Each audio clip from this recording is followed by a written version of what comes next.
আজকের recipe lemon butter garlic chicken.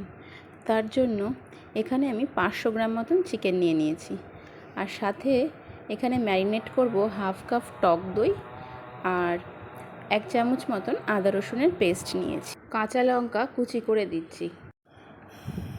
এরপর 1 চামচ নুন দিয়ে মিশ্রণটাকে খুব ভালো করে ফেটিয়ে নিতে হবে। একদম ভালো করে ফেটানো হয়ে গেলে এরপর একটা পাতিলেবু নিয়ে তাকে গোল গোল চাকা চাকা করে কেটে নেব। কেউ চাইলে লেমন জেস্টও ব্যবহার করতে পারে, তাতেও স্মেলটা ভালো আসবে, কিন্তু আমি এখানে জেস্ট ব্যবহার করিনি। আমি পাতিলেবুকে এরকম গোল গোল করে কেটে রেখে দিলাম। মাংসটার মধ্যে এই দইয়ের মিশ্রণটা দিয়ে খুব ভালো করে মিশিয়ে নিতে হবে। মাংসগুলোর মধ্যে যাতে মশলাগুলো ভালো মতন মিশে যায়, ওই জন্য আমি একটু হাত দিয়ে এটা মেখে নেব। এইবারে আমি একটা মাঝারি সাইজের পেঁয়াজ, সেটাকে পেস্ট করে রেখেছি, সেই পেঁয়াজটাকে আমি এখানে দিয়ে দিলাম।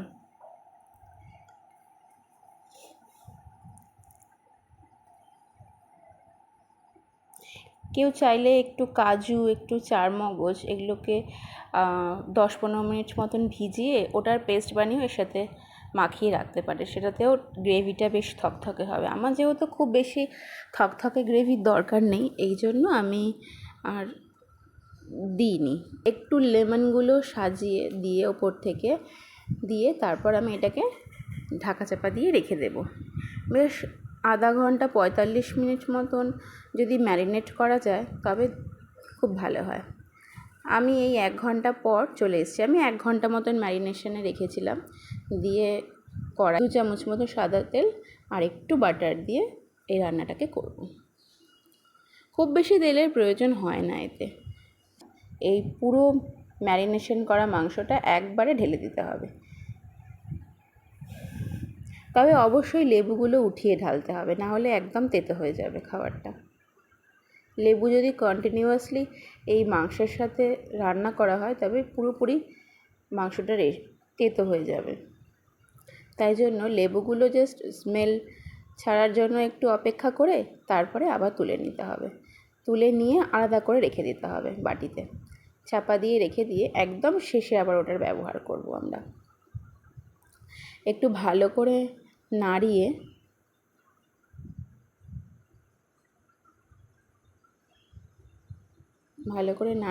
একটু গ্যাসের ফ্লেমটাকে হাইতে রেখে জাস্ট হালকা বুদবুদ উঠলে পরেই এখানে চাপা দিয়ে রেখে দেব।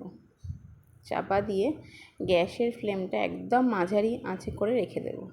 10 মিনিট পরে আমি আবার ঢাকনাটা খুলে আবার একটু নাড়িয়ে দিচ্ছি।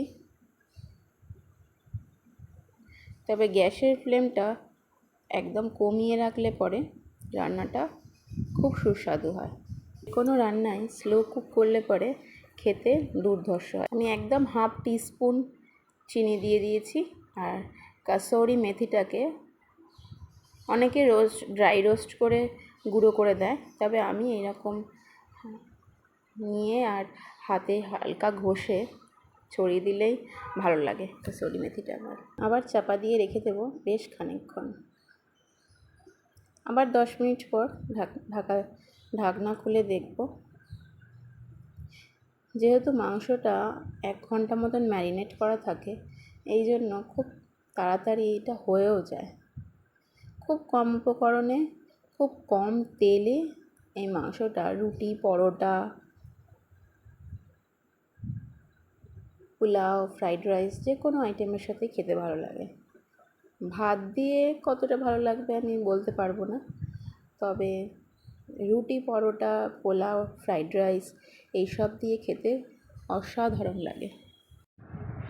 আগের গোল করে কাটা লেবুগুলোকে এবারে ওপর থেকে সাজিয়ে দেব। এইবার মাংসটা একদম রেডি হয়ে গেছে, খুব ভালো সেদ্ধও হয়েছে। আমি হাফ কাপ মতন গরম জল দিয়ে তার ওপর 1 টেবিল স্পুন মতন বাটার আবার দিয়ে গ্যাসের ফ্লেমটা বাড়িয়ে চাপা। এইবারে মাংসটা একদম রেডি হয়ে গেছে। এইটা হলো এর ফাইনাল লুক। দেখতে যেমন অসাধারণ হয়, খেতেও টু গুড। সকলে বাড়িতে এটা অন্তত একবার ট্রাই করবেন এবং আমাকে কমেন্টে জানাবেন কেমন লাগলো আপনাদের এই রেসিপিটা। ধন্যবাদ।